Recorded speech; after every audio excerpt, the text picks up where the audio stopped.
श्री भक्ति वेदांत स्वामी श्रील प्रभुपाद की जय। ग्रंथराज श्रीमद् भागवतम की जय। संवेद गौर भक्त वृंद की जय। निताय निताय गौर प्रेमानंदे हरि हरि बोल। ओम नमो भगवते वासुदेवाय।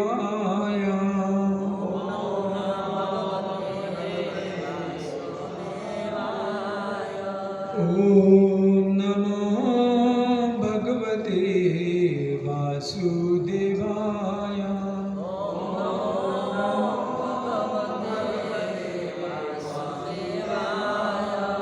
ओम नमो भगवते वासुदेवाय।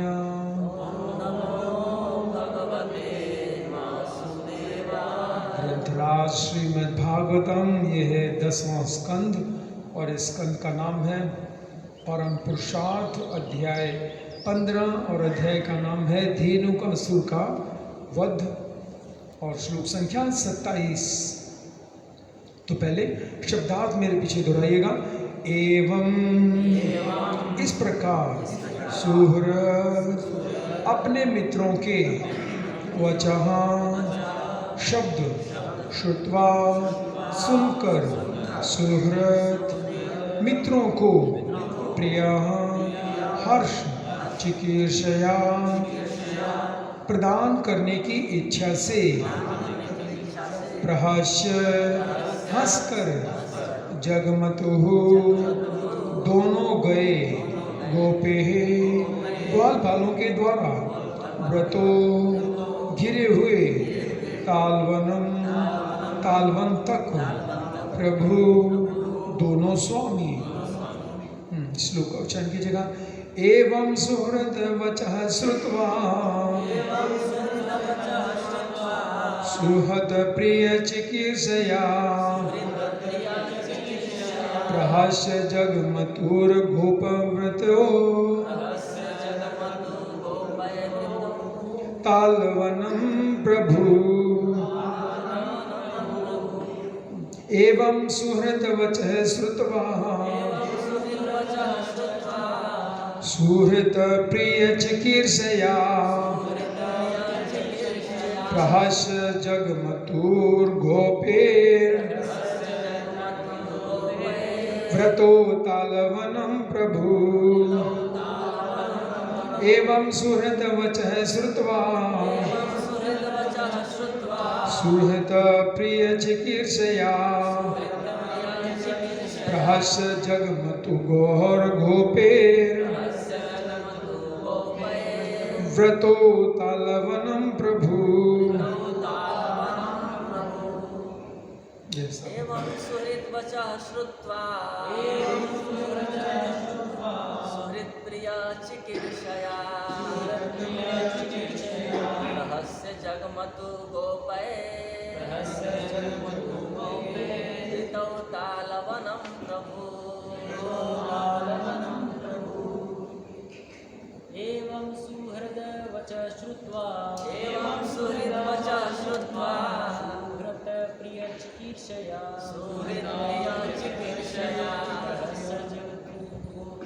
रहस्य जगमतु गोपये ऋतो तालवनं प्रभु।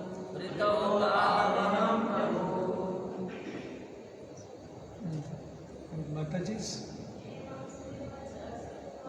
एवं सुहृद वचः श्रुत्वा सुहृद प्रिय चिकीर्षया रहस्य जगमतु गोपये ऋतौ तालवनं प्रभु। एवं सुहृद वचः श्रुत्वा सुहृद प्रिय चिकीर्षया रहस्य जगमतु गोपये ऋतौ तालवनं प्रभु। अनुवाद और तात्पर्य श्रील प्रभुपाद जी के शिष्यों के द्वारा। यह 14 तक प्रभुपाद था, 15 पे श्रील प्रभुपाद और उनके डिसाइपल्स की जाए। तो मेरे पीछे अनुवाद दोहराइए। अपने प्रिय सखाओं के वचन सुनकर कृष्ण तथा बलराम हंस पड़े और उन्हें खुश करने के लिए वे अपने ग्वाल मित्रों के साथ ताल वन के लिए रवाना हो गए। तात्पर्य सुनिए, भगवान कृष्ण सोच रहे थे बला गर्दभ इतना विचित्र कैसे हो सकता है। अतः अपने बाल मित्रों के अनुनय विनय करने पर उन्हें हंसी आ गई। जैसा कि भगवान कपिल ने श्रीमद् भागवत 3:28-32 में कहा है, हासम हरे रवनताखिला लोका तीव्र शोकाश्रु सागर विशोषण मृत्यु द्वारम। भगवान की हंसी अत्यंत उदार होती है। जो लोग भगवान के समक्ष नतमस्तक होते हैं उनके इस जगत के कष्टों से उत्पन्न अश्रुओं के सागर को भगवान की हंसी सुखा देती है। अतः अपने बाल सखाओं को प्रोत्साहित करने के लिए कृष्ण तथा बलराम हंसे और तुरंत ही उनको साथ लेकर तालवन के लिए चल पड़े। ओम ज्ञानतिमिरान्धस्य ज्ञानाञ्जनं शलाकया चक्षुरुन्मिलितं येन तस्मै श्रीगुरुवे नमः। श्रीचैतन्यमनोभीष्टं स्थापितं येन भूतले स्वयं रूपः तदामयं ददाति स्वपदान्तिकं। वन्देऽहं श्रीगुरो श्रीयुतापदकमलं श्रीगुरून् वैष्णवांश्च श्रीरूपं साग्रजातं सहगणा रघुनाथान्वितं तं सजीवं साद्वैतं सावधूतं परिजनसहितं कृष्णचैतन्यदेवं श्रीराधा कृष्णपादान् सगणललिता श्रीविशाखान्वितांश्च। हे कृष्ण करुणा सिन्धु दीनबन्धो जगत्पते गोपेश गोपिकान्त राधाकान्त नमस्तुते। तप्त काञ्चन गौराङ्गी राधे वृन्दावनेश्वरी वृषभानुसुते देवी प्रणमामि हरिप्रिये। वाञ्छाकल्पतरुभ्यश्च कृपा सिन्धुभ्येव च पतितानां पावनेभ्यो वैष्णवेभ्यो नमो नमः।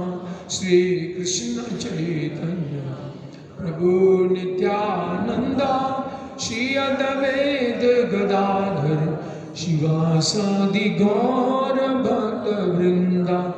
हरे कृष्णा कृष्ण कृष्ण हरे हरे, हरे राम राम राम हरे हरे। नमो विष्णुपदाय कृष्ण प्रेष्ठाय भूतले श्रीमते भक्ति वेदांत स्वामिनिति नामिने। नमस्ते सरस्वती देवी गौरवाणी प्रचारिणे निर्विशेष शून्यवादी पाश्चात्य देशधारिणे।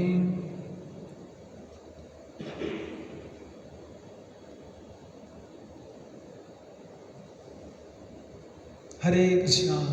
आप सब भक्तों का स्वागत। आज के श्रीमद् भागवतम की कक्षा में श्रीमद् भागवतम वो ग्रंथ है जो कि भगवान श्री कृष्ण का साक्षात रूप है। श्री कृष्ण ही है समझिए बस, क्योंकि भगवान बहुत सारे अवतार लेते हैं ना, कभी कच्छप का, कभी नील का, कभी नरसिंह का, वराह का, वामन का, बहुत सारे अवतार लेते हैं। तो ये पुस्तक अवतार है उनका। पुस्तक के रूप में भी कृष्ण आते हैं, जैसे कपड़े के रूप में आ गए कृष्ण। आपको पता है ना, कपड़े का भी अवतार ले लिया उन्होंने, वो कुछ छोड़ते नहीं है। कपड़े का अवतार कब लिया था? द्रौपदी की लाज बचाने के लिए। वो कुछ भी बन सकते हैं। तो जो कहते हैं कि भगवान ये नहीं कर सकते, तो भगवान सब कुछ कर सकते हैं। एक बार प्रभुपाद जी से किसी ने प्रश्न पूछा कि स्वामी जी कि क्या कृष्ण ऐसा कुछ बना सकते हैं क्या जो वो खुद नहीं उठा सकते? देखिए साइंटिस्ट होते हैं, बड़े दिमाग वाले होते हैं वो, ताकि हम भगवान को नीचा साबित कर दें।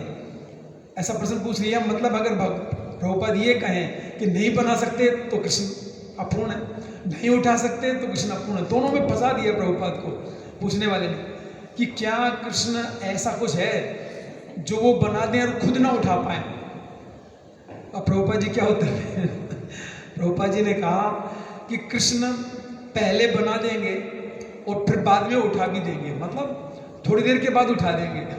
प्रभुपाद जी ने भी बीच में ही रखा बात को, ऐसा बना देंगे जो कि खुद ना उठा पाए, लेकिन कुछ देर के बाद उठा देंगे। कृष्ण कभी कभी क्या करते हैं, भ्रमित होने की लीला भी करते हैं। बोले क्या प्रमाण है इस बात का कि कृष्ण पहले नहीं उठाएंगे और बाद में उठा देंगे? बोले कि जिस समय क्षोभ विमान का वो जो असुर था, जिसके पास क्षोभ विमान था, कौन था वो असुर? तो बहुत खतरनाक था ना, जिसने युद्ध किया था भगवान के पिताजी वसुदेव जी का, लेके आ गया था उसका कौन सा, द्वारका पे अटैक किया था। हाँ द्वारका पे टिके रहते नहीं, वो उस क्षोभ विमान का था, उसका नाम याद आएगा तो बताऊंगा। वो द्वारका पे उसने अटैक किया था और प्रद्युम्न थे उस समय घर में। तो जब कृष्ण आए तो कृष्ण ने सब कुछ छिन्न भिन्न कर दिया उसका, लेकिन उसने क्या किया, अपनी माया से वसुदेव का रूप बना दिया और फिर वसुदेव जी का गर्दन काट दिया। तो भगवान भ्रमित होकर मोहित हो गए जानबूझ करके और मूर्छित हो गए और गिर पड़े और बस दुखी हो गए, मेरे पिताजी को मार दिया। लेकिन थोड़ी देर के बाद फिर समझ गए, ओ ये तो ये चालाक है। हाँ इसने ये नाटक किया है, अपनी माया से मुझे भ्रमित करने का प्रयास किया। फिर भगवान ने देख लिया ये मेरे पिताजी नहीं है, ये माया रूपी कोई इसने व्यक्ति बनाया, और फिर भगवान ने उसको वध किया। तो ठीक वैसे ही प्रभुपाद ने कहा देखो तब भगवान भ्रमित भी हुए, मतलब आप ये मत सोचना भगवान भ्रमित नहीं होते, भ्रमित भी होते हैं और फिर बाद में समझ भी लेते हैं। तो ठीक वैसे ही भगवान ऐसा कुछ बना सकते हैं लेकिन बाद में उसको उठा भी सकते हैं। तब वो समझ गया कि वो स्वामी जी को परास्त करना भाई मुश्किल है। तो प्रभुपाद जी भी भगवान श्री कृष्ण के ऐसे भक्त थे जिनको पराजय करना असंभव है। कैसे कैसे साइंटिस्ट कैसे कैसे देशों में गए, एक से बढ़कर एक दिमाग वाला मिलता था बाहर। प्रभुपाद जी ने सबको परास्त किया। किसी ने पूछा स्वामी जी आप सबको सारे प्रश्नों के उत्तर कैसे दे देते हो? प्रभुपाद जी बोले मैं नहीं देता, प्रभु उस समय मेरे हृदय में डिक्टेशन प्राउंटिंग बोलते हैं तो मैं बोल देता हूँ। ये पुस्तकें भी मैंने नहीं लिखी, ये उन्होंने लिखवाई है, उन्होंने बोला मैंने लिखता गया। इसलिए इन पुस्तकों को अगर कोई एक शब्द भी सुनेगा पढ़ेगा तो उसका जीवन बदल जाएगा, इनको छू भी देगा और तब भी उसका जीवन बदल जाएगा। तो हम उस सुंदर ग्रंथ को नियमित रूप से पढ़ रहे हैं प्रत्येक मंदिर में, चाहे विश्व का कोई भी मंदिर हो। 8 बजे का अर्थ है श्रीमद् भागवतम कक्षा। और इस समय बहुत ही सुंदर प्रसंग चल रहा है आपका धेनुकासुर का वध। तो धेनुकासुर कौन है? गर्दभ कहा है इसे, गर्दभासुर। तो गर्दभासुर का मतलब क्या है, किस रूप में आया था ये?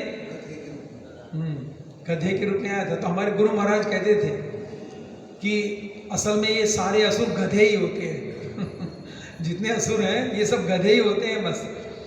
तो गधे के रूप में आया था ये। तो इसमें कहा जा रहा है एवं सुहृद वचः श्रुत्वा। बहुत सुंदर श्लोक है वास्तव में ना ये श्लोक, बहुत सुंदर मीठा श्लोक है। देखिए इस श्लोक की मिठास क्या है, एक एक शब्द पर ध्यान दीजिएगा। एवं इस प्रकार से सुहृत वचः, सुहृत वचः। तो आप लोग जानते हैं सुहृत वच, सुहृत शब्द गीता में आता है, बहुत फेमस श्लोक है इसलिए पूछ रहा हूँ। श्रद्धावान नहीं, उसमें नहीं आता। हाँ, स्वेदम सर्वभूतानां ज्ञात्वा माम शांति मृच्छति भोक्तारम योग तपसाम सर्वलोको महेश्वरम सुहृदम। तो इससे क्या पता चलता है? देखिए 2 प्रकार के मित्र होते हैं, इसमें ट्रांसलेशन में लिखा है अपने मित्रों के। तो मित्र और सुहृद में अंतर होता है।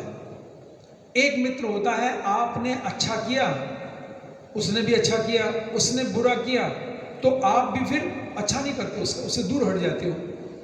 लेकिन एक मित्र ऐसा होता है जो आपका बुरा कर रहा है, पहले मित्र था फिर आपका बुरा करने लग गया, लेकिन आप अभी भी उसका अच्छा करते हो, उसको कहते हैं सुहृद। ये हमेशा ही हित करने वाले हैं। तो भगवान ऐसे हैं, जीव उन्हें नकारता है कि भगवान निराकार हैं, तब भी भगवान उसको खाने की शक्ति देते हैं, सांस लेने की शक्ति देते हैं, उसका डाइजेस्ट भी कराते हैं।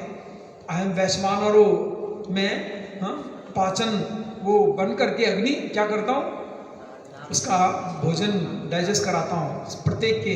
नहीं तो सोचो, जो ये कहता है भगवान निराकार है, तो भगवान क्या करें, आज से तेरा जो भी खाएगा ना डाइजेस्ट नहीं होगा, अब वो क्या करेगा, एक ही दिन में मर जाएगा व्यक्ति। लेकिन भगवान कैसे मित्र हैं जीव के, सुहृद सर्वभूतानां ज्ञात्वा माम शांति मृच्छति। शायद ये शब्द उसमें भी आता है क्या, तितिक्षस्व कारुणिका सुहृदम सर्वदेहिनाम, यस। और वैष्णव भी ऐसा होना चाहिए, उस श्लोक में ही आ गया है ना। अगर आप अपने आप को वैष्णव मानते हो तो जो आपका बुरा कर रहा है तो आप उसका क्या करोगे, अगर आप वैष्णव मानते हो तो। अगर आप सोचते हो मैं वैष्णव नहीं हूँ फिर तो ठीक है, लेकिन अगर आप वैष्णव मानते हो तो आपका कोई बुरा करे तो आप उसका भला करोगे, उसके लिए अच्छे सोचोगे। ये हमारा भाव होना चाहिए। अगर हम ऐसा भाव रखते हैं तो हम वैष्णव हैं और भगवान हमारी रक्षा करेंगे। तो बड़ा ही ये सुंदर शब्द है, देखिए, एवं सुहृद वचः श्रुत्वा। बल्कि सुहृद गुरु महाराज हमारे कहते थे कि जब 33 ब्राह्मण की उस कथा सुनाते थे गुरु महाराज, आपको पता होगा श्री चैतन्य के घर में एक ब्राह्मण आया, तो महाराज उस पर बहुत जोर देते थे इस कथा को सुनाते हुए कि अगर हम होते तो हम क्या कहते, तुम्हारे कारण मैं दुखी हो गया हूँ, तुम्हारे लड़के के कारण मैं दुखी हो गया हूँ। लेकिन ब्राह्मण क्या कह रहा था, आज मेरे भाग्य में भोजन नहीं लिखा है, घर में कुछ कंद मूल फूल है तो वही फल दे दो बस। तो जो ब्राह्मण बुद्धि का व्यक्ति होता है वो क्या कहता है, सुहृद व्यक्ति क्या बोलता है कि मुझे जो कष्ट मिल रहे हैं उनका कारण कौन है, मैं ही हूं। और जो ब्राह्मण बुद्धि का नहीं होता वो क्या कहता है, तुम्हारे कारण मैं परेशान हूं, तुमने मेरा नाक में दम कर दिया है, बोलते हैं ना बाहर में। तो भगवान का भक्त भगवान जैसे ही स्वभाव होता है। इसको कहते हैं भगवान भेद बुद्धि नहीं करते किसी के साथ भी, भगवान किसी के साथ भेद नहीं करते, तो उनका भक्त भी किसी के साथ फिर भेद नहीं करना चाहिए कि ये अच्छा है ये खराब है, चाहे वो भले ही खराब हो उसके लिए प्रार्थना जरूर करता है। इसका मतलब ये नहीं कि उससे वो मिलता रहता है, लेकिन उसके लिए वो कभी भी खराब नहीं सोचता है। आपका वो बुरा कर रहा है लेकिन आप उसके लिए प्रार्थना जरूर करना चाहिए उसके लिए भगवान से।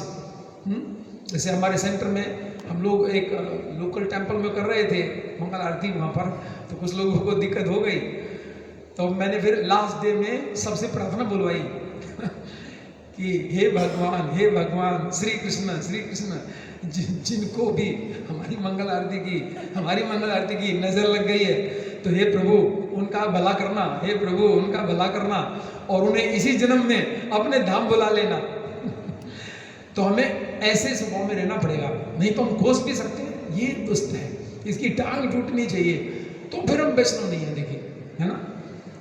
इसलिए इस शब्द का प्रयोग किया जा रहा है। श्लोक की खूबसूरत श्लोक है ये, इसको हम अपने जीवन में शामिल कर लेना चाहिए श्लोक को, अगर आप भगवान के भक्त बनना चाहते हो तो।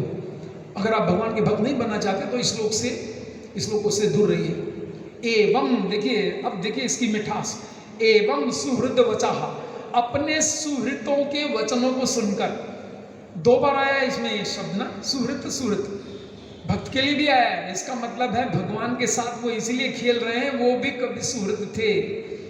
इससे संकेत मिल रहा है श्लोक से, आप समझ रहे हैं ना, कि जो भगवान के प्रिय हैं वो सुहृद थे, इसलिए सुखदेव गोस्वामी उन्हें सुहृद बोल रहे हैं। और हम भी अगर सुहृद बन गए तो हम भी भगवान के साथ कभी खेलेंगे। इस बात पर ध्यान दीजिएगा। यहाँ पर कोई किसी का नहीं है, ना तो कोई किसी का शत्रु है, ना कोई किसी का मित्र है। अपनी ईगो के कारण, अपने तमोगुण के कारण हम किसी को मित्र मान लेते हैं, किसी को शत्रु मान लेते हैं। बस उसका कारण क्या होता है, रजोगुण का प्रभाव, तमोगुण का प्रभाव। अगर हम सत्वगुण में होंगे तो हमारा कोई दुश्मन नहीं होगा। समझ रहे हैं ना। इसको अपने जीवन में शामिल करना है। अगर ऐसा स्वभाव बन गया तो हम भी कभी इसी श्लोक के माध्यम से पहचाने जाएंगे। एवं सुहृद वचः श्रुत्वा, क्योंकि अपने प्रिय लोगों ने कहा था तो भगवान ने उसे सुना। हाँ, अपने प्रियों की सुनते हैं भगवान। जो भगवान का प्रिय नहीं है, भगवान उसको फैसिलिटी सारी देते रहेंगे लेकिन सुनेंगे नहीं उसकी। ये भी ऐसा से ये भी पहचान आ रही है। हाँ, उसकी सुनते हैं। जैसे प्रभुपाद की सुनी, कहाँ पर सुनी, जिस समय राधा रास बिहारी मंदिर को तोड़ दिया गया, विग्रह तो बचा लिया गया था लेकिन मंदिर को तोड़ दिया गया था।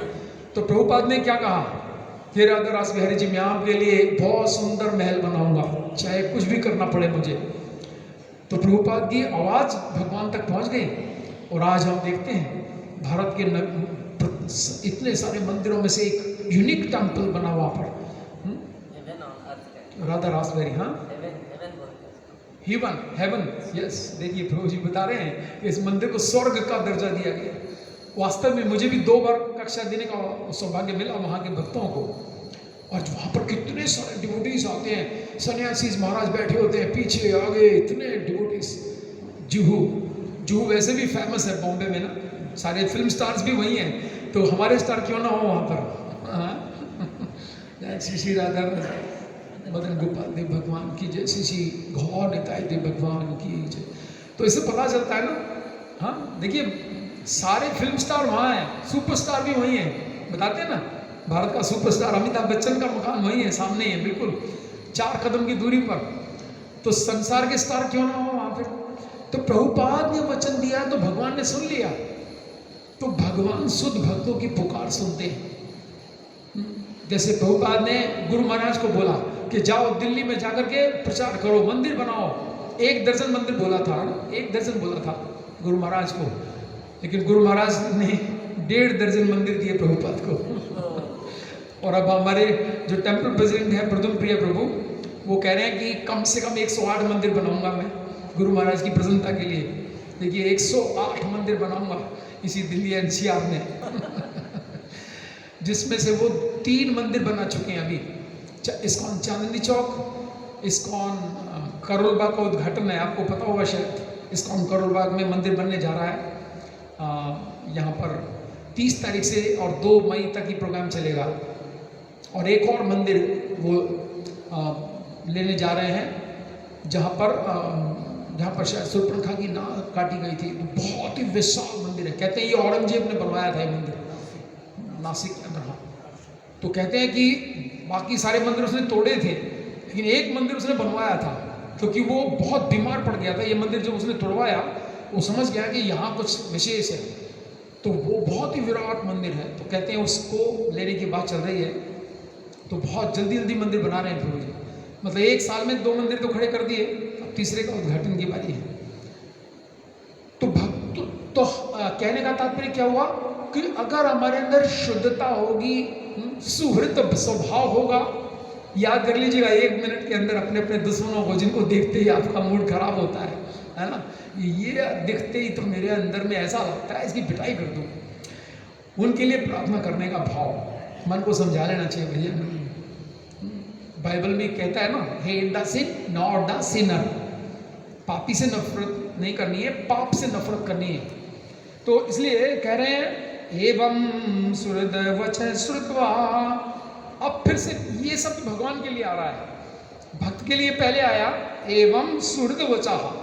भगवान के शुद्ध भक्तों ने के वचन सुन करके सुहृद प्रिय चिकीर्षया, तो अपने मित्रों के वचन सुनकर प्रिय हर्ष चिकीर्षया प्रदान करने की इच्छा से प्रहस्य, मतलब भगवान भी सुहृद हैं और सुहृद करने की इच्छा से, उनको आनंदित करने की इच्छा से। देखा सुहृद बनने का लाभ क्या है, उनकी बात सुनी, उनको खुश करने के लिए, उनको आनंद देने के लिए तुरंत भगवान क्या करने लगे।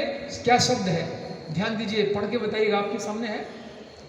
अगला शब्द क्या है, प्रहस्य। तो प्र के आगे लग जाए ना, शब्द के आगे, इसको व्याकरण की दृष्टि से विशेषण कहते हैं। किसी भी शब्द के आगे प्र लग जाए तो, जैसे कि प्रवचन, एक तो कहे वचन और एक कहे प्रवचन, इसका मतलब प्रकृष्ट रूपेण इति ही प्रवचन। जिस प्रवचन, जिस वार्ता के अंदर विशेष चर्चा की जा रही हो उसको प्रवचन कहा जाता है। और यहाँ पर शब्द क्या है, सुहृद प्रिय प्रहस्य। हास्य का मतलब है हंसने लगे, लेकिन प्रहस्य लग गया तो इसका मतलब क्या हुआ, बहुत जोर जोर से हंसने लगे भगवान, विशेष रूप से हंसने लगे भगवान।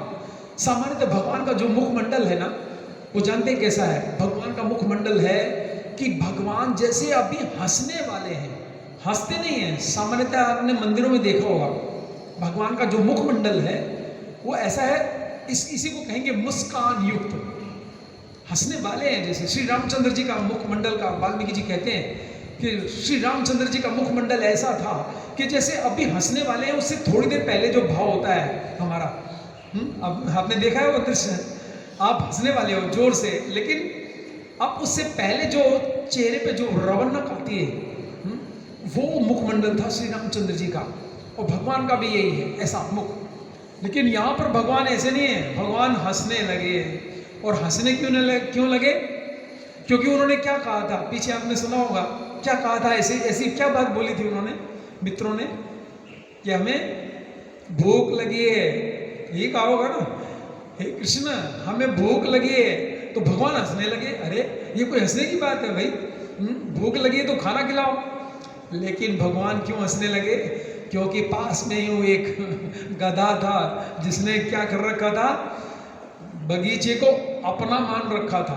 तो इसलिए भी कृष्ण हंस रहे हैं। जब हम संसार के किसी भी स्थान को कहते हैं ये मेरा घर है, तो उस समय भगवान हंसते हैं। पृथ्वी देवी भी हंसती है, भागवत के 12वें स्कंद में आप पढ़ेंगे आगे चलकर, पृथ्वी देवी हंसती है।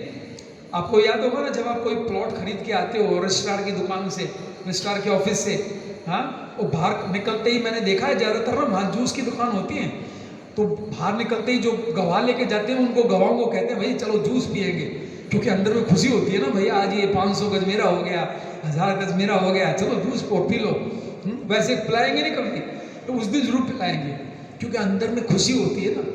लेकिन पृथ्वी देवी भी हंसती है कि आज तू इसका मालिक है, कल कोई और था और कल कोई और इसका मालिक हो जाएगा।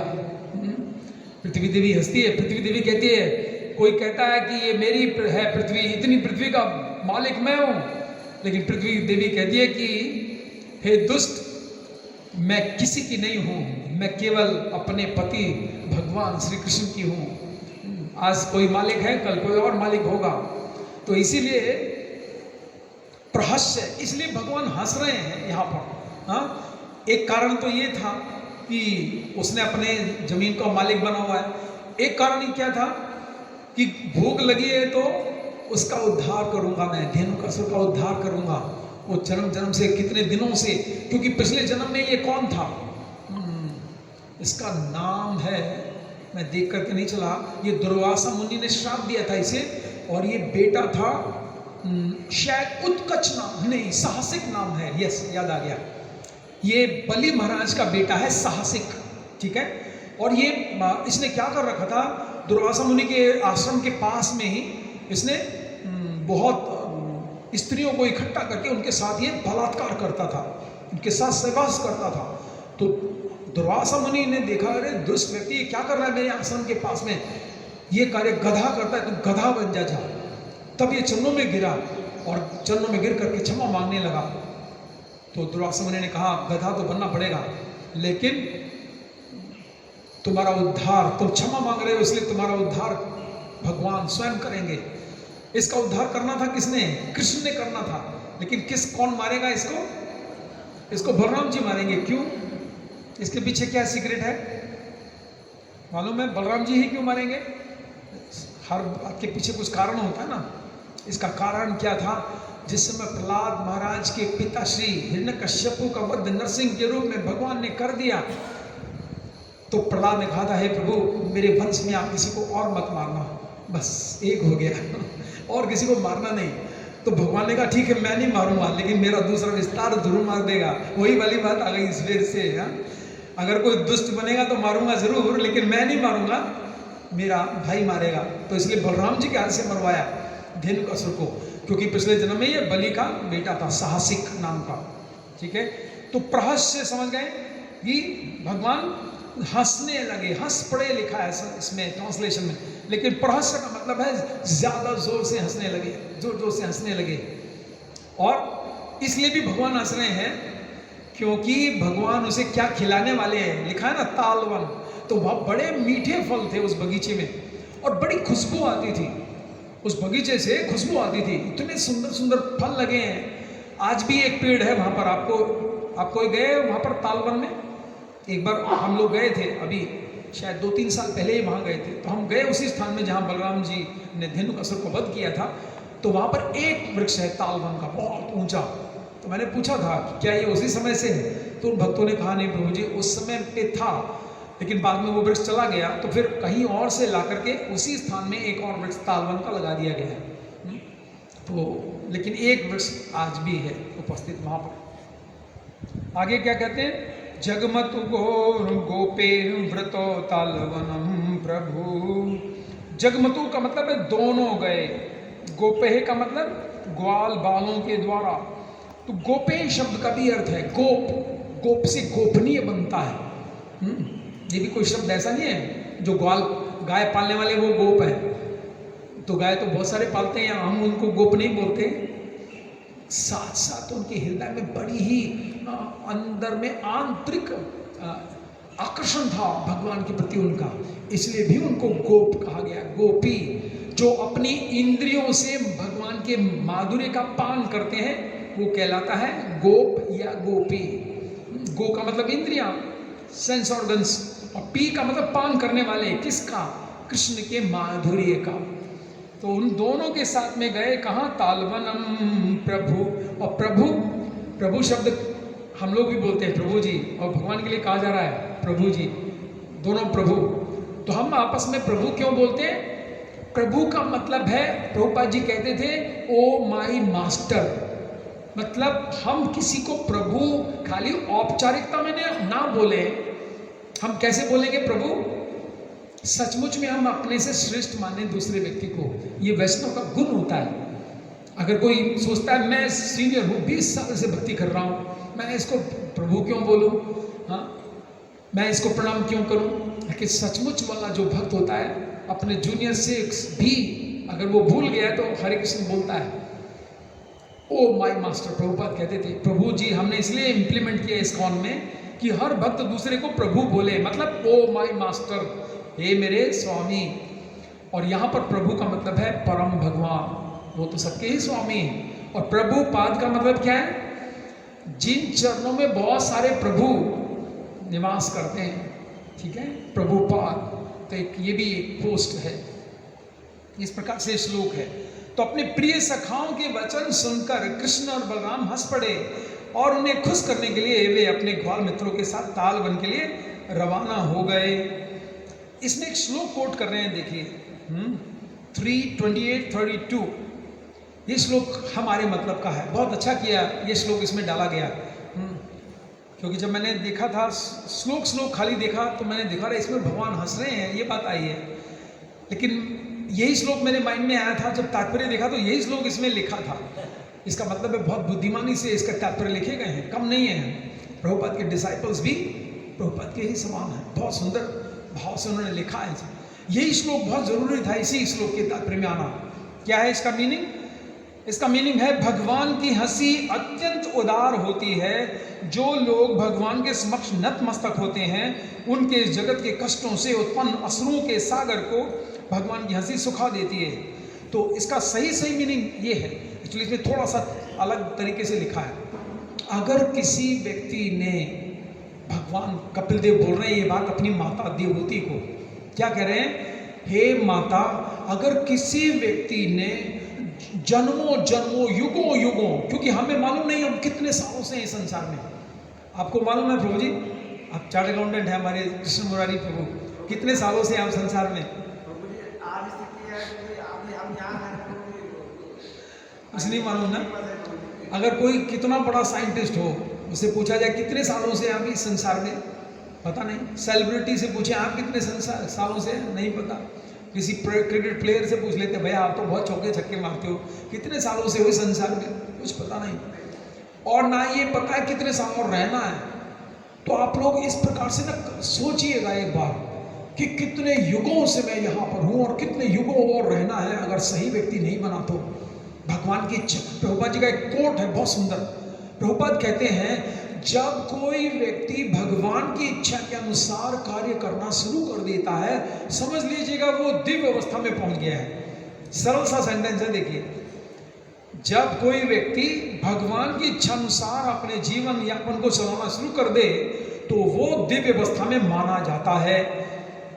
तो बहुत बड़ी बात है छोटी बात, लेकिन बस करना क्या है, हमें भगवान की इच्छा जाननी है, उसी तरह से अपने जीवन को चलाना है।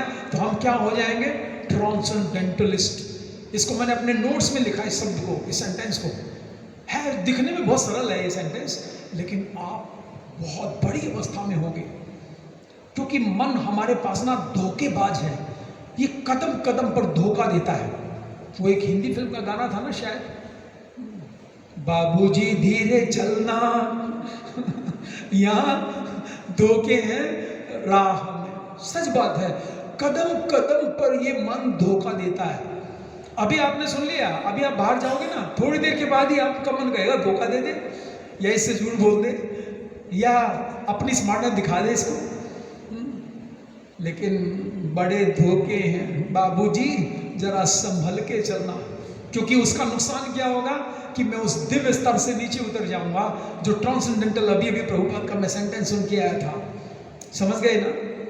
प्रत्येक क्षण, प्रत्येक मिनट, प्रत्येक पल हमें रहना उस तरह से पड़ेगा जैसे श्री कृष्ण की इच्छा है, जैसा श्री कृष्ण हमसे चाहते हैं। इसलिए सेंटेंस बहुत हैवी है, इसलिए मैंने नोट्स में इसको रखा। और जब नोट्स में रखते हैं ना तो याद आ जाता है। ऐसे आपको भी हमेशा कुछ ना कुछ लिखते रहना चाहिए, जो भी पढ़ो वो आपके फिर दिमाग में बस जाता है। हाँ, तो भगवान कपिल देव क्या कह रहे हैं, हे माता, अगर किसी व्यक्ति ने इतने युगों युगों तक, जब से वो संसार में है, कोई इतिहास नहीं, कितने समय से हम इस संसार में भटक रहे हैं, भुगत रहे हैं, अगर आंसू बहाए हो दुख के और उन आंसुओं से एक सागर भी बन गया हो, बन जाएगा जरूर। अब ये मत सोचना आंसुओं से भी सागर बनता है क्या, भगवान बोल रहे हैं कपिल देव, हाँ बन सकता है। पता नहीं कितने युगों से, कोई एंडलेस स्टोरी है ये, क्योंकि जब से भगवान है तब से हम भी हैं, और पता नहीं कितनी चतुर्युगियां बीतती हैं। ब्रह्मा जी की आयु बताई है 31, नील 10 खरब 40 अरब साल। तो और ऐसा नहीं है कि बस इतने दिन से हम हैं, ना ना ना, हम तो पता नहीं कितने, कोई इतिहास नहीं हमारा जब हमारा जन्म हुआ हो। उन आंसुओं को इकट्ठा करके अगर एक सागर भी बन गया हो, भगवान कपिल देव श्लोक में ये बात बोल रहे हैं, हे माता, अगर कोई ऐसा व्यक्ति जिसने एक समुद्र तैयार कर लिया हो केवल आंसुओं से, अगर मेरे मुस्कुराते हुए मुखमंडल को, मेरे अच्छा विग्रह को वो एक बार देख ले, मेरी वो मुस्कान, मेरी वो मुस्कुराहट उस व्यक्ति के उस आंसुओं के सागर को सुखाने वाली है, ये बोल रहे हैं भगवान। तो जब हम मंदिर में आए तो हमें भगवान की मुस्कुराहट को बड़े ही क्या करना चाहिए, उनकी माधुर्य, उसका पान करना चाहिए। आंखों से ऐसे भगवान को देखना चाहिए जैसे आंखों से भगवान का माधुर्य का पान कर रहे हो, पी जाएंगे जैसे। ऐसा मिलता है एक सेंटेंस, किसी ने देखा भगवान को, मुझे याद आ रहा है किसने देखा था ऐसे, भगवान को जब देखा इस रूप में, तो चैतन्य भागवत का राइटर लिख रहा है ये बात, वृंदावन दास ठाकुर लिख रहे हैं कि वो तैर्तिक ब्राह्मण जब भगवान वो छोटे से बच्चे बनकर बार बार उनका भोजन झूठा कर रहे थे, और रात में जब भगवान ने वो अष्टभुजा रूप दिखाया श्याम सुंदर का, उस रूप को जब उस तैर्तिक ब्राह्मण ने देखा, तो आप प्यार में चेक कर लेना कि वो तैर्तिक ब्राह्मण श्री कृष्ण के उस रूप को ऐसे देखने लगा जैसे आंखों से पी जाएगा। ऐसे भगवान को देखना आपने, देखिए ऐसा नहीं बस देखा और चले, देखा चले, ये तो म्यूजियम हो गया, म्यूजियम में देखते हैं ऐसे, हाँ ये बहुत अच्छा है चलो आगे चले। भगवान को देखते रहना चाहिए, भगवान को बसा लेना चाहिए। भगवान की ड्रेस को आज पुजारी जी ने क्या क्या श्रृंगार किया है, हाँ कौन कौन से गहने पहनाए हैं, क्या कितने मणि हैं, मणि का कलर कैसा है, वो सब पीना चाहिए, तब भगवान का दर्शन होता है ठीक ठीक। और उस दर्शन का फिर क्या करें, अगर कैसे पता लगाएंगे हमने ठीक से दर्शन किया, बाहर जब जाएं तो उसे रिकैप करें। चरणों में तो ऐसी पजेब पहनाई थी, नुपुर था, हाँ उनके ऊपर में आगे जो गोटा होता है वो ऐसे कलर का था। कुछ याद आए तो समझना आपने दर्शन किया था, कुछ याद नहीं आएगा फिर आप कहोगे रे हमने तो कुछ पता ही नहीं क्या था, बस भगवान का मुख ही देखा। भगवान के दर्शन करने का वो विधि क्या है, चरणों से शुरू करना चाहिए और ऊपर तक जाना चाहिए, मुखमंडल तक। लेकिन नहीं, ऐसा मैंने भी पढ़ा था कि भगवान के चरणों से शुरुआत करे जाए और मुखमंडल पे जाया जाए। लेकिन श्री जीव गोस्वामी षट संदर्भ में इसको मना करते हैं, ना, ऐसा ठीक नहीं है। फिर क्या करें? जीव गोस्वामी पाद कह रहे हैं पहले मुख देखा जाए, फिर चरणों पे जाया जाए और चरणों से फिर मुखमंडल पे आया जाए। क्यों? इसका कारण बताते हैं। इसका कारण ये है, अगर आप गए सीधे, आंखें आपने ऐसे कर रखी हैं, भाई भक्तों ने बताया था कि बस सीधे चरण देखने, मुख नहीं देखना। अगर आप गए सीधे चरणों में देख लिया और जब आप ऊपर पहुंचे तो पता चला ये तो दुर्गा देवी का विग्रह है ना। जीव गोस्वामी कहते पहले ये देखो किसका डिटीज है। सठ संदर्भ का मतलब यही है, संदर्भ। हाँ, मेरे साथ हुआ ऐसा, इसलिए मैं बता रहा हूँ। एक बार क्या हुआ, मैं इस्कॉन द्वारका में गया दर्शन करने के लिए, और जिस समय मैं क्योंकि मैंने देखा रहे भैया सुनाया चरणों से शुरू करना है, ऊपर नहीं जाना, तो मैं गया। तो मैं तो देखता ही नहीं था, पहले मैंने सोचा प्रणाम ही कर लेता हूँ, बाद में देखूंगा, ताकि भाई फिर चरणों से उठा करके। मैंने प्रभुपाद जी का डिटेल्स था वहाँ पर, जब गया सीधा प्रणाम कर दिया, और जब उठकर देखा तो प्रभुपाद है ही नहीं वहाँ पर। तो भक्त लोग उनको श्रृंगार रंग पेंटिंग के लिए ले गए थे, वो खाली था वो स्थान। मैंने देखो रे जीव गोस्वामी सही कहते हैं भाई, तो पहले ये तो देख लेता प्रभुपाद है भी या नहीं। होता है ना, आए सीधे प्रणाम। तो इसलिए चरणों का शुरुआत करनी है, बट ये देख करके।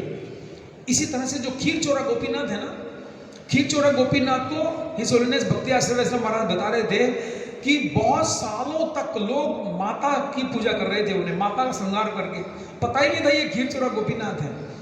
और तो फिर कोई बड़े आचार्य आए, माधवेंद्रपुरी आए, तो उन्होंने ये है, मतलब आचार्यों ने इसे बताया। तो इससे पता चलता है कि तो भगवान की हंसी की चर्चा चल रही है इस समय। तो हंसी के ऊपर हमें कहाँ हंसना चाहिए, कहाँ नहीं हंसना चाहिए, इस पर भी चर्चा करेंगे। हमने भगवान की तो चर्चा कर ली कि भगवान की स्माइल बहुत ही सुंदर है। भगवान की स्माइल कैसी है? देखिए, श्री कृष्ण जब हंसते हैं ना, वैसे मैंने एक सूची बनाई थी भागवत के अंदर 10वें स्कंद में, पहले अध्याय से 90 अध्याय तक कृष्ण 28 बार हंसते हैं। कब कब हंसे, कहाँ कहाँ हंसे, मैंने पूरी सूची बनाई थी। ऐसे करना चाहिए ना, भक्तों को ग्रामेटिकली पढ़ना चाहिए, स्क्रूटिनाइजिंगली भी पढ़ना चाहिए कि कृष्ण कितनी बार हंसते हैं, क्यों हंसते हैं। एक बार अट्टहास करके हंसते हैं भगवान, ऐसे भी हंसते हैं भगवान, साधन में पाँव मार करके बहुत जोर जोर के खिलखिला के भी हंसते हैं। कब हंसे थे? जब पौंड्रक को उन्होंने देखा।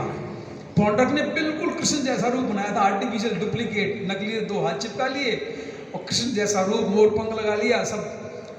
जब भगवान ने उसको देखा तो भगवान इतनी जोर जोर से हंसे, अट्टहास बोलते हैं इसको, अट्टहास करते हुए, पीटते हुए पाँवों को हंसने लगे। क्यों हंसे थे? अरे बिल्कुल कॉपी मेरे जैसा बनाया है, मान गया तुझे भाई, इसलिए भगवान ने उसे मार करके स्वरूप मुक्ति दी। कितने दयालु है भगवान, देखिए। था तो असुर, वो राक्षस था, कह रहा था कि हे प्रभु, हे कृष्ण, चिट्ठी लिखी थी ना, अपने सारे अस्त्र फेंक दो, मैं हूँ असली कृष्ण, तुम नकली हो। भगवान ने संदेश भिजवाया, फेंकूंगा जरूर, लेकिन तेरे ऊपर फेंकूंगा। और फिर फेंक करके भगवान ने क्या किया? सारूप्य मुक्ति दी, क्योंकि इसकी इच्छा थी मेरे जैसे रूप बनाने की। तो इसे अपने ऐसे कंस को सारूप्य मुक्ति दी भगवान ने, क्योंकि कंस नेगेटिव वे में कृष्ण के रूप का चिंतन करता था, सोते जागते उठते खाते, तो इसको भी सारूप्य मुक्ति दी। तो इससे पता चलता है भगवान कितने दयालु भी है ना, चाहे कोई शत्रुतावश भी उनके रूप का चिंतन करे, उससे भी सारूप्य मुक्ति वैकुंठ में पहुंचा दिया। तो भगवान की जब भगवान हंसते हैं तो उनकी दंत पंक्ति कैसी दिखती है? उनकी दंत पंक्ति दिखती है ऑरेंज कलर की। आप कहोगे कि वहाँ पतंजलि नहीं मिलता होगा इसलिए फिर वो दांत तो होने ही थे? नहीं, इसका कारण ये नहीं है। इसका कारण है, बताया गया है गोपाल चंकू में, शायद बताया जीव गोस्वामी ने, कि भगवान के जो होठ है ना, ये बिंबा फल की तरह है। बिंबा फल होता है बिल्कुल reddish colour, dark reddish colour. भगवान के जो होठ है बहुत ही गहरे लाल रंग के होठ हैं।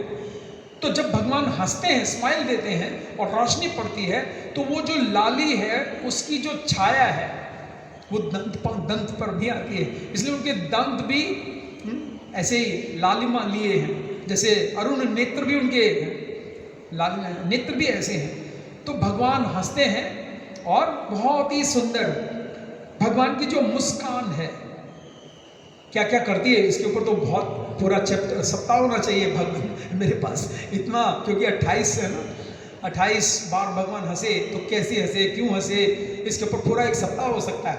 लेकिन उसमें से कुछ जो इम्पोर्टेंट है मैं आपको पढ़ के ही सुना देता हूं जरा सा ही।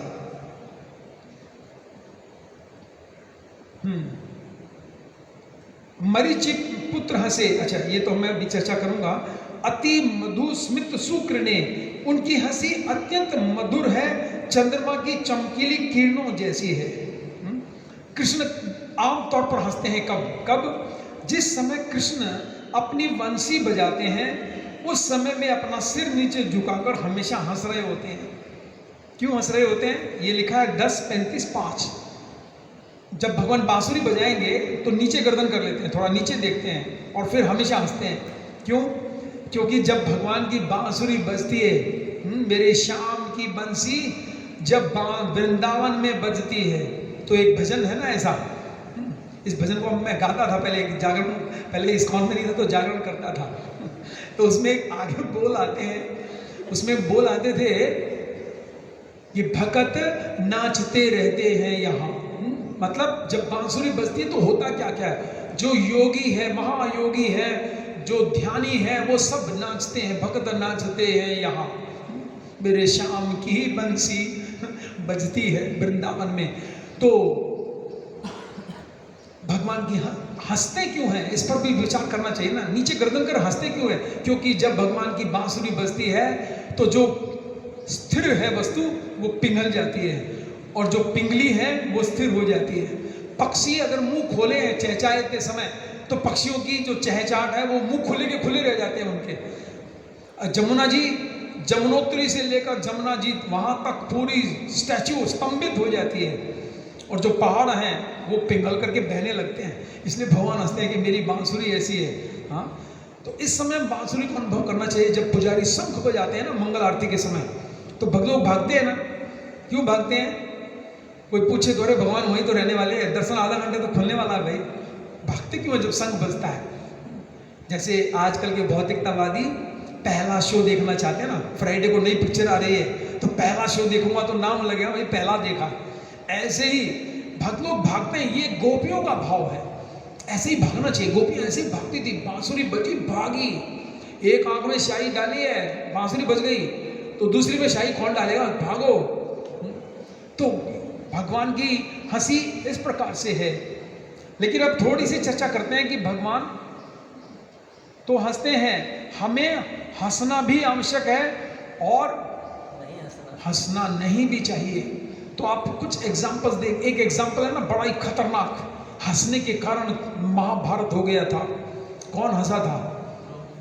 द्रौपदी माता हंसी थी। किस पर? जब दुर्योधन ऐसे महल में आया जहां लग रहा था कि यहाँ फर्श है, वहां पानी था। उसने क्या किया, अपनी धोती उठा ली और जब लगा कि यहाँ पानी है और वहां पर मिला फर्श, तो पानी में जब वो उल्टा हुआ तो धड़ाम से पानी में गिर गया। तो द्रौपदी माता हंसी, क्या बोली, क्या कहा था द्रौपदी ने? अंधे का बेटा अंधा। तो इतना देखिए खराब शब्द हो गया और हंसना इतना खराब हो गया कि दुर्योधन ने कहा था इनका सर्वनाश कर दूंगा मैं, चाहे कुछ हो जाए। ये हंसी कैसे? लेकिन वहां पर प्रभुपाद जी ने हमें सावधान बता दिया, नहीं तो हमें लग सकता है द्रौपदी तो कृष्णा है, कृष्ण की बहन के बराबर है, वो कैसी हंस सकती है? लेकिन प्रभुपाद जी ने बताया कि इसका कारण द्रौपदी नहीं थी, इसका कारण स्वयं श्री कृष्ण थे। श्री कृष्ण ने ऐसी प्रेरणा दी कि द्रौपदी हंसो ताकि महाभारत हो सके। ऐसे भगवान भी हंसे थे, नहीं तो भगवान गीता का ज्ञान क्यों दे रहे हैं? गीत आप कब गाते हो? गीत कब गाए जाते हैं? जब खुशी का माहौल होता है। कोई दुख में गीत थोड़ी गाता है। हाँ, दुख में तो गजल गाई जाती है। हाँ, और लिखा है भगवत गीत। हाँ, भगवत गीत। गीत क्यों कहते हैं? कि भगवान उस समय पर इतने ज्यादा प्रसन्नचित्त थे इसलिए गीत गाने लगे। भगवत गीता, भगवान का गीत। भगवत गीता मीन्स भगवान का गीत। क्यों खुशी थे? खुशी इसलिए थे भगवान, क्योंकि जिस कार्य के लिए मैंने अवतार लिया था, इस संसार में आया था, एक साथ होलसेल में 1 अरब 66 करोड़ 20 लाख लोगों का सफाया हो जाएगा आज। उसी काम के लिए सबको इकट्ठा कर लिया। अब यहाँ बम ब्लास्ट होगा। ये बताया गया महाभारत के आखिरी चैप्टर में 1 अरब, हालांकि भागवत के तात्पर्य में लिखा है 66 करोड़ लोग मारे गए, लेकिन महाभारत का एंड चैप्टर आप पढ़ेंगे तो वहां पर ये फिगर लिखी है। तो सोचिएगा, भगवान हंसने लगे। तो द्रौपदी माता हंसी, इसलिए इतना बड़ा कार्य हो गया।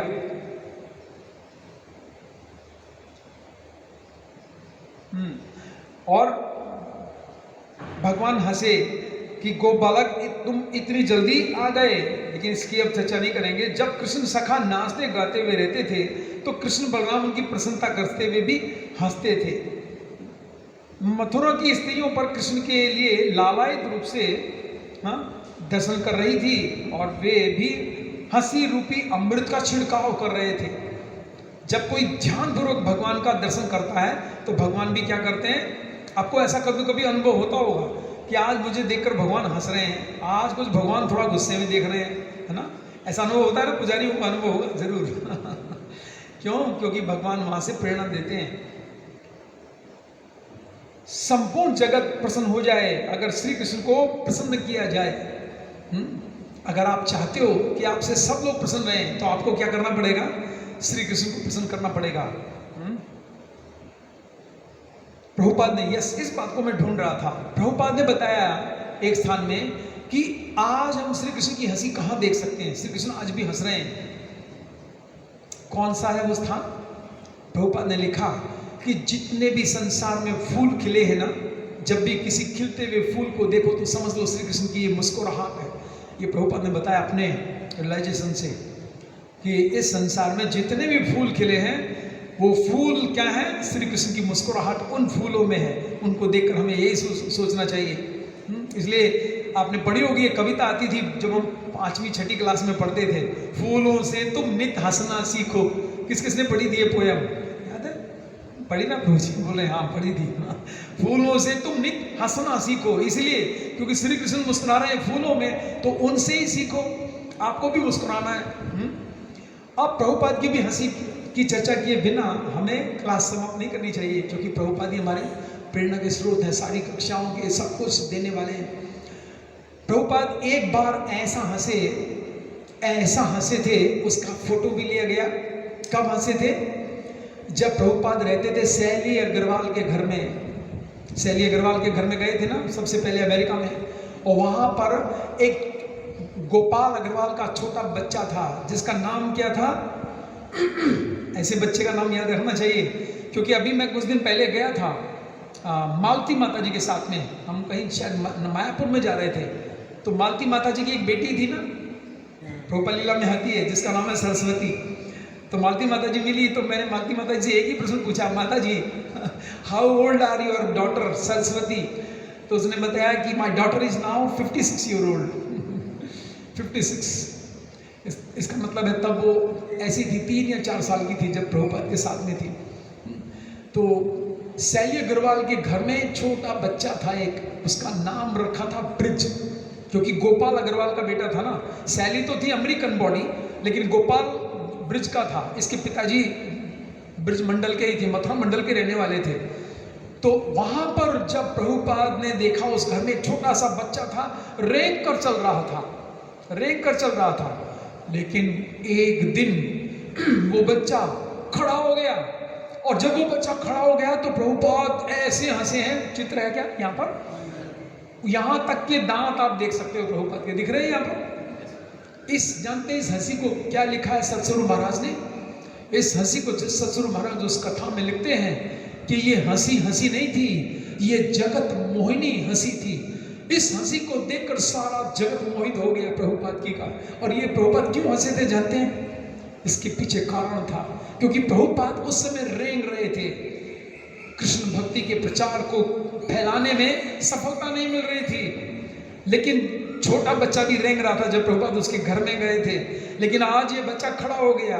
तो प्रभुपाद की आंतरिक इच्छा थी यही कि जैसे ये बच्चा रेंग रहा था और आज खड़ा हो गया, मैं भी रेंग रहा हूँ, एक दिन मैं भी अवश्य खड़ा होऊंगा और इस कौन का विराट रूप से प्रचार करूंगा।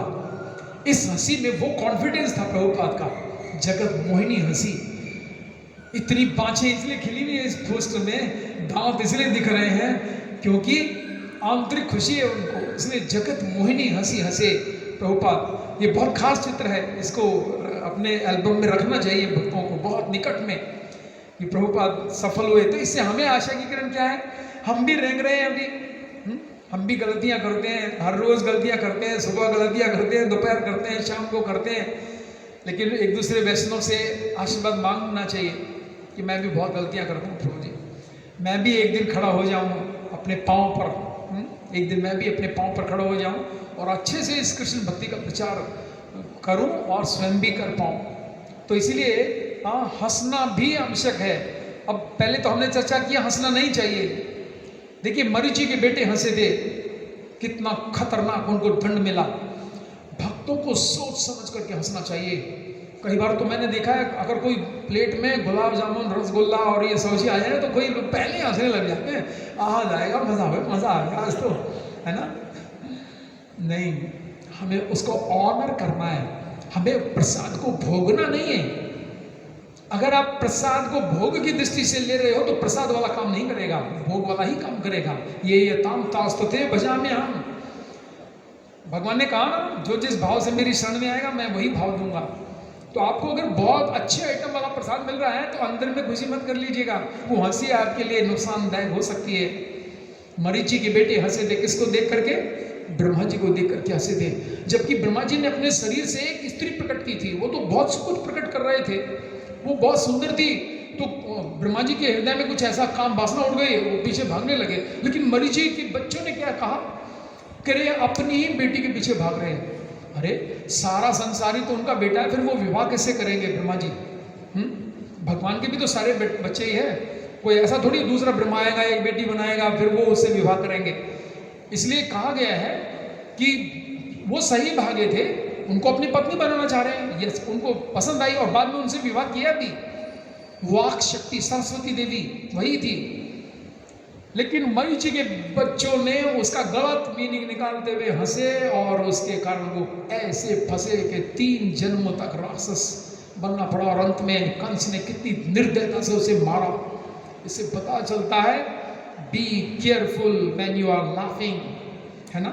जहाँ नहीं हंसना है वहाँ मत हंसिएगा, बहुत बड़ी पेनल्टी चुकानी पड़ सकती है हमें उस हंसी के कारण। द्रौपदी का देखें, अगर द्रौपदी के एंगल से देखें तो कितना, देखिए क्या हुआ, पतियों के सामने बेइज्जत किया गया। तो बहुत खतरनाक होता है कभी कभी हंसना। और दूसरा एंगल क्या है, कभी कभी हंसना बहुत आवश्यक होता है। अगर आप नहीं हंसे तो आपको नुकसान हो सकता है। और ये सब हम कहाँ सीखते हैं? भागवत कथाओं में इसी सिद्धांत को हमें सीखना चाहिए, इसलिए भागवत कक्षा की जाती है। जैसे कि कौन सा अपराध है, वैष्णव अपराध में से एक वैष्णव अपराध है, अगर आगे से कोई वैष्णव आ रहा है तो you have to give the smile. आपने अगर स्माइल नहीं दी तो वैष्णव अपराध में काउंट हो जाएगा, चाहे जूनियर है चाहे सीनियर है, कोई भी है। आपको स्माइल देते हुए अपने आप को एकदम छोटा मानते हुए उसको स्माइल दे करके उसका स्वागत करना चाहिए, चेहरे पे हंसी होनी चाहिए। और देखिए जब आप इस तरह से सब वैष्णवों का स्वागत करोगे तो आपका चेहरा ही ऐसा बन जाएगा। आपने देखा भिखारियों का चेहरा, वो उनका चेहरा ऐसे हो जाता है, मतलब वो ऐसा बनाते नहीं, लैक बाय डिफॉल्ट हो जाता है, क्योंकि वो प्रैक्टिस करते हैं ऐसा बना करके दे दो ताकि ज़्यादा इम्प्रेस कर पाऊँ मैं उसको। लेकिन जब हम स्माइलिंग फेस ही बनाएंगे, सबको देखेंगे, हम तो वैष्णव के बीच में तो रहते हैं, अगर सबको स्माइल देंगे तो हमारा चेहरा बाय डिफॉल्ट ऐसा हो जाएगा कि हमारा चेहरा स्माइल वाला हो जाएगा। सोचिए कितना, ये भी बहुत बड़ा अचीवमेंट है ना, एक व्यक्ति का चेहरा ही ऐसा है, ऐसे स्माइल दे रहे हो बिल्कुल भगवान भक्त। तो इस प्रकार से, हालांकि जैसे मैंने कहा बहुत विराट है इस हंसी के ऊपर चर्चा मेरे पास में, लेकिन चूंकि समय हो गया होगा, यस बिल्कुल हो गया, 9-10 हो गए, बल्कि 9 हो गए, तो मैं यहाँ पर विराम करूँगा। आज हमने जो भी सीखा उसे मैं चाहूँगा कि हम ज़रूर उसको अपने जीवन में इम्प्लीमेंट करें और भगवान से प्रार्थना करें कि मैं भी ऐसा वैष्णव बन पाऊँ जो भेद बुद्धि ना रखे, सबको स्माइल दूँ, सबका स्वागत करूँ। इसलिए तो आता है प्रणादपि सुनिचेन तरोरपि सहिष्णुना अमानिना मान देना कीर्तनीय सदा हरि। ऐसा व्यक्ति सदा हरि कीर्तन कर सकता है, नहीं तो कीर्तन छूट जाएगा। ठीक है, हरे कृष्णा। किसी का कोई डाउट, एनी क्वेश्चन? यस प्रभु जी। मुझे आपने बताया कि ब्रह्मा जी अपने शरीर को देख कर मान लीजिए तो देख सकता हूँ, हालांकि देखते हैं ब्रह्मा जी को लज्जित भी हुए और अपने शरीर को भी त्याग किए, और जैसे होते तो वो प्रायश्चित क्यों करते हैं? यस। दूसरा प्रश्न है, क्योंकि आपने बताए थे कि हंसी तो रूप गोस्वामी ने एक बार आंतरिक लीला देख रहे थे, यस। और एक ब्रजवासी को देखकर उन्होंने उसको तो देखकर हंसे नहीं थे, वो तो आपका आंतरिक लीला में थे, राधा श्याम सुंदर की लीला देख रहे थे कि राधा रानी फूल तोड़ रही हैं और दाढ़ी चक्कर, और भगवान अंतर ध्यान हो जाते हैं, वो दाढ़ी देखकर लटक जाती है, तो इस देखकर वो तो हंस लेते हैं आंतरिक लीला में। ब्रजवासी सोचे कि मुझे देखकर हंस रहे, इसलिए उनको अपराध लगा, उसको अपराध में मार्जन करने के लिए इसको थोड़ा सा हंसना तो लेजर हुआ नहीं, इसको थोड़ा सा महान कीजिए। और एक बता रहे थे कि ब्रह्मा जी को यस, अपने शरीर पहले रूप गोस्वामी का करते हैं, बाद में ब्रह्मा जी का हंसी। हाँ, देखिए रूप गोस्वामी उस लीला में, जैसे कि आपको मालूम होगा कि रूप गोस्वामी और जीव गोस्वामी की वो लीला है जिसमें रूप गोस्वामी डांटते हैं ना, वल्लभाचार्य के लिए थोड़ा करेक्शन किया था, तो उस संदर्भ में प्रभुपाद का कोटेशन मिलता है। उस संदर्भ में प्रभुपाद कह रहे हैं कि ये जो गुरु शिष्य की जो लीला है ना, इसको आप ये मत सोचिएगा कि रूप गोस्वामी ने डांट दिया, जीव गोस्वामी ने गलती कर दी या नहीं करी। ये लीला क्या है, प्रभुपाद का कोटेशन है, ये वाली जो गुरु शिष्य लीला है ये हमें सिखाने के लिए की है दोनों आचार्यों ने। उनमें से किसी का दोष नहीं है, केवल हमें सिखाने के लिए की है। तो रूप गोस्वामी की भी जो स्माइल वाली लीला है, ये लीला भी भगवान ने इसलिए कराई है हमें सिखाने के लिए। मतलब गलती से भी अगर कोई हंस दिया किसी वैष्णव के ऊपर, क्योंकि वो हैंडीकैप था एक्चुअल में, वो जो वैष्णव आया था, ब्रजवासी आया था, वो हैंडीकैप था। गलती से भी अगर किसी वैष्णव के ऊपर हंस दिया तो फिर कपाट बंद कर दिए भगवान की लीलाओं के। समझ गए? ये लीला में सिखाने के लिए है, ऐसा नहीं कि रूप गोस्वामी को अपराध लग गया और रूप गोस्वामी दर्शन नहीं कर पा रहे, नहीं। ये भी लीला यही है, केवल सिखाने के लिए। कोई भी ऐसा वैष्णव है कि कुछ उसमें त्रुटि है, जैसे कभी कभी होता है ना, एक वैष्णव मान लो मंगल आरती गा रहा है और वो बेचारा गलती कर दिया तो हम हंसने लग जाएं, तो वो क्या है, यू हैव टू पे द पेनल्टी। वो बेचारा जैसा है कोशिश कर रहा है, हमें उसको एनकरेज करना है, ना कि उस पर हंसना है ना। तो समझ गए, ये लीला हमें सिखाने के लिए। रही ब्रह्मा जी का आपका प्रश्न, देखिए अब फिर से मैं उन्हीं शब्दों को दोहराता हूँ। ब्रह्मा जी ने अपने शरीर से एक स्त्री प्रकट की, करेक्ट, उसका नाम वाक रखा गया। वाक शक्ति मतलब बोलने की शक्ति, लक्ष्मी सरस्वती देवी, ठीक है। तो ब्रह्मा जी जानते हैं कि जितने भी जीव हैं इन सबका मैं पिता हूँ। जब पिता कहा गया ना, उनको भी कृष्ण परपितामह है, वो पिता है। लेकिन जैसे उसको प्रकट किया तो वो बहुत सुंदर प्रकट किया। उनके हृदय में ऐसा है कि मैं इससे तो मैं ही विवाह कर लेता हूँ। वो भागने लगी, उसको पता नहीं था, और ब्रह्मा जी उसके पीछे भागने लगे। अब मरीचि के पुत्रों हंसने लगे। तो ब्रह्मा जी ने जब देखा, ऐसे देख करके वो पीछे जा रहे थे, तो उनको लगा कि कोई देख रहा था और मैं ऐसे भाग रहा था। भागना नहीं, मतलब मुझे ऐसा नहीं करना चाहिए था। इसलिए उन्होंने कहा कि ये शरीर अब अशुद्ध हो गया है और इसको त्याग दिया। और भागवत में लिखा है वही शरीर क्या बना आगे चल करके, कोहरा बना, कोहरा धुंध बना वो शरीर आगे जा करके, और फिर से ब्रह्मा जी का दोबारा से जन्म लेते हैं। तो इस लीला की गहराई में ये चर्चा है कि वास्तव में ब्रह्मा जी ने शरीर इसलिए त्यागा कि किसी ने गलत सोच लिया है उनको। तो जो रेस्पेक्टफुल व्यक्ति होता है ना, वो ये सोचता है कि मुझे लोगों ने गलत सोच लिया है तो अब मेरे शरीर रखने का कोई लाभ नहीं है, मुझे मर जाना ही अच्छा है। इसलिए उन्होंने शरीर को त्याग कर दिया, मेरा ये शरीर दूषित हो गया। हालांकि उनकी गलती नहीं थी। यही तो वैष्णव गुण है ब्रह्मा जी का, गलती ना होते हुए भी उसे स्वीकार कर लेना। जैसे भरत महाराज का बताया जाता है, जिसमें भरत महाराज आए, पता चला पिताजी का देहांत हो गया और क्रिमेशन के लिए कोई था नहीं वहां पर। राम लक्ष्मण तो वनों में है, अब क्रिमेशन कौन करे? बड़े भाई भरत ही हैं घर में। तो कहते हैं कि जिस समय दशरथ महाराज के शरीर को रखा गया और दिया गया उनके हाथ में कि आप पिताजी को अग्नि दीजिए, तो उसी समय सुमंत आए और सुमंत आकर के बताने लगे, हे भरत, तुम अपने पिता को अग्नि नहीं दे सकते। तो भरत ने कहा, क्यों? मैं तो उनका बिल्कुल ऑथेंटिक पुत्र हूं, मैं क्यों नहीं अग्नि दे सकता? तो सुमंत ने बताया, तुम्हारे पिताजी ने मरते मरते ये बात उठाई थी कि अगर मेरी मृत्यु हो जाए तो केकई का बेटा मेरे शरीर को अग्नि ना दे पाए, इसके हाथ में से छीन लेना। तो उसी समय भरत के हाथ से वो छीन लिया गया और फिर शत्रुघ्न के हाथ से क्रिमेशन हुआ। लेकिन तब भी भरत महाराज ने वही भार उठाया, प्रेम का, भक्ति का, वही प्रेम रखा राम के प्रति भी, दशरथ के प्रति भी। मन में जरा भी ग्लानि नहीं आई। सोचिए क्या होगा, अब तो वो बता भी नहीं सकते कि मेरे मन में क्या था पिताजी, क्योंकि पिताजी तो चले गए। लेकिन एक भक्त का ये गुण होता है, गलती नहीं होती फिर भी उसे गलती मान लेता है। एक और उदाहरण है श्रीवास पंडित का। श्रीवास पंडित के घर के बाहर सबने वो फेंक दिया ना अघोरी वाला सामान, शराब की बोतल, कुछ ऐसे लाल कपड़े और वो भाई ये तो। और श्रीवास पंडित बाहर निकलते हैं, उस व्यक्ति ने, हाँ, उसका नाम क्या था? गोपाल चापाल। गोपाल चापाल उसने रख दिया था कि ये बदनाम हो जाए। तो श्रीवास पंडित आकर क्या कहते हैं, देखो देखो भाइयों सुनो, आप सोचते थे ना मैं वैष्णव हूँ, मैं वैष्णव नहीं हूँ, मैं तो अघोरी बाबा ही हूँ। देखो इसमें शराब भी रखी है मेरे घर के सामने, और भैया देखो मेरे सामने ये मांस और ये सब रखा है, हाँ देखो भैया मैं ऐसा था। अब भगवान तो जानते हैं ना, लेकिन भगवान ने क्या किया, उस गोपाल चापाल के शरीर में, पूरे शरीर में कोड हो गया।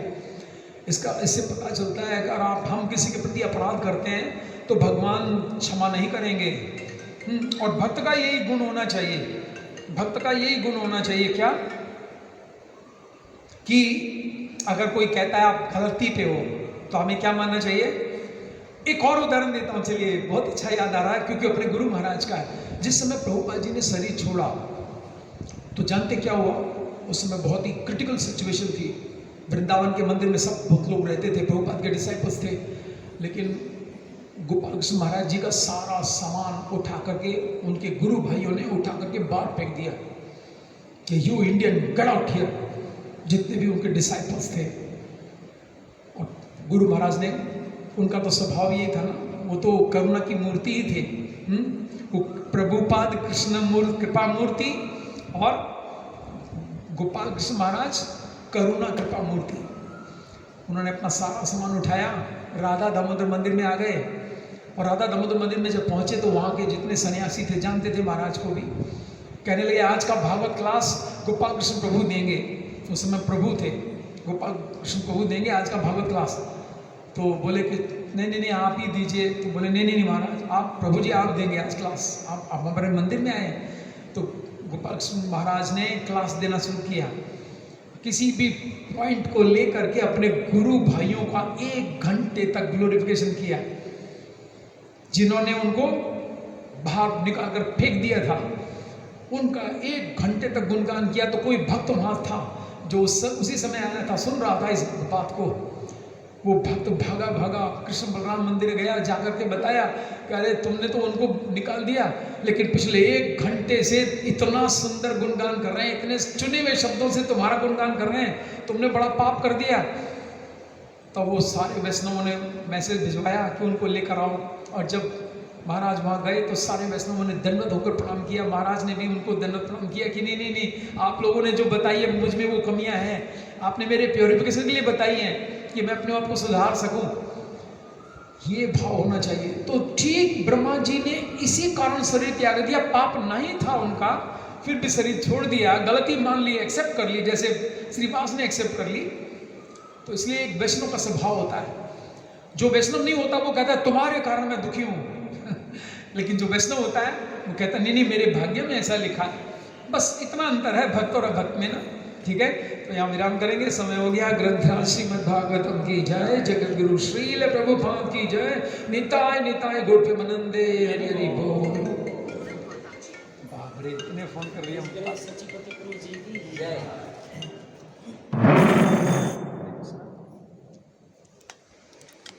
अरे माता जी